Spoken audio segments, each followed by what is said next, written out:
Nesse sentido também, a liderança do Hamas, né, em especial o Sami Abu Zuhri, ele fala que a Rússia precisa desempenhar um papel crucial na reconstrução de Gaza, que seria fundamental. A Rússia tem fôlego para isso, enfrentando a sua própria realidade de guerra em momento lá no leste europeu? A Rússia tem como dar esse atendimento, estender essa mão neste momento para a reconstrução de Gaza? A Rússia sempre teve presença no Oriente Médio, desde pelo menos Catarina a Grande. Então, e a Rússia tem presença no Oriente Médio desde que se torna União Soviética. A Rússia é membro do BRICS.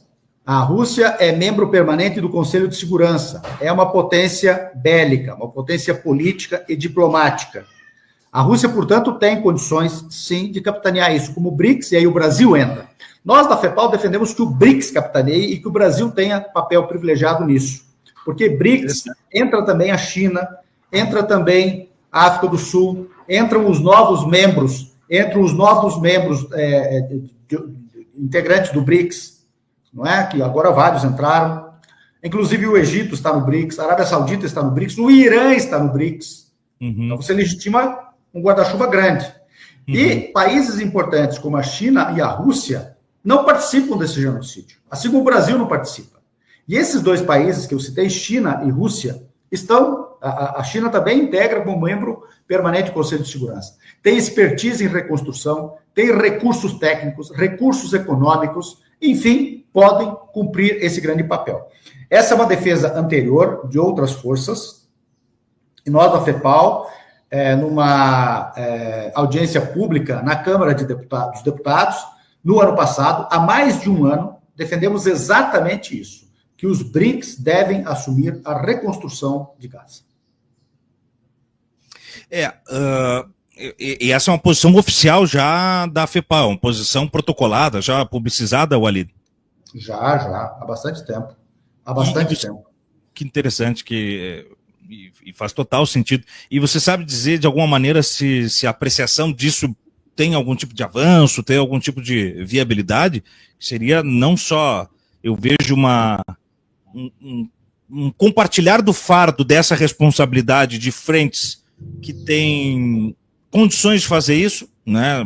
Tanto os russos quanto os chineses em caráter econômico, quanto um Brasil num caráter, eu não vou dizer neutro, mas a política externa do Brasil sempre tentando vir com os panos quentes, né, em última ordem. Então, seria interessante, né? É uma visão interessante, e sem falar que isso fortalece os BRICS, que estão precisando também pegar um ritmo, né, de representação, especialmente agora com o Donald Trump ascendendo num enfrentamento direto ao próprio BRICS, né? Os BRICS hoje, eles talvez estejam cumprindo aquilo que no passado nós conhecemos como o movimento dos países não alinhados. Uhum. Então, o BRICS é uma fase, eu diria, adulta daquilo que já foi o movimento dos países não alinhados. Naquele momento, não alinhado significava não estar nem com a União Soviética, nem estar com os Estados Unidos e a OTAN, ou nem Pacto de Varsóvia, nem OTAN, coisa parecida. Hoje nós podemos dizer que, na ausência do Pacto de Varsóvia, na ausência da União Soviética, a única coisa que restou da Guerra Fria, a única coisa que restou daquele mundo bipolar são os Estados Unidos, que devem ser superados.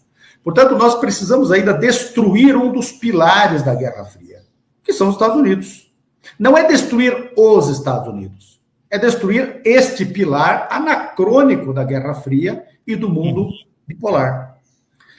O restante, a Rússia tem legitimidade para estar hoje como um país não alinhado à Guerra Fria e ao pilar da Guerra Fria, porque deixou de ser União Soviética, saiu do mundo bipolar. A China se torna também diferente do que ela era neste mundo antes da Guerra Fria ou antes da queda da União Soviética. E outros atores passam a se destacar como potência, inclusive econômica. A China, por exemplo, que, aliás, integra o BRICS. Não é?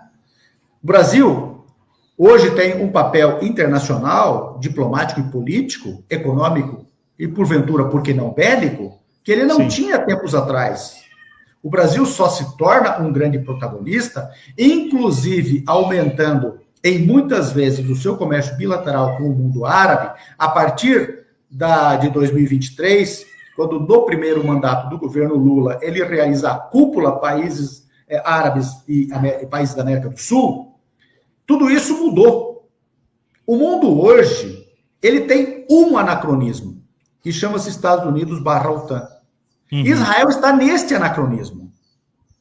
Israel só passa a existir porque o Ocidente diz que quer ter uma base militar ali. Sem os Estados Unidos, esse genocídio não teria acontecido. Até 7 de outubro do ano passado, quando completou um ano, os Estados Unidos tinham dado para Israel, nesse extermínio, 24 bilhões de dólares. Isso dá, mais ou menos, pela cotação do dólar de hoje, em reais, 2,5 milhões de reais para cada palestino exterminado. Nenhum extermínio da história custou tanto. Sem os Estados Unidos, nada disso teria acontecido.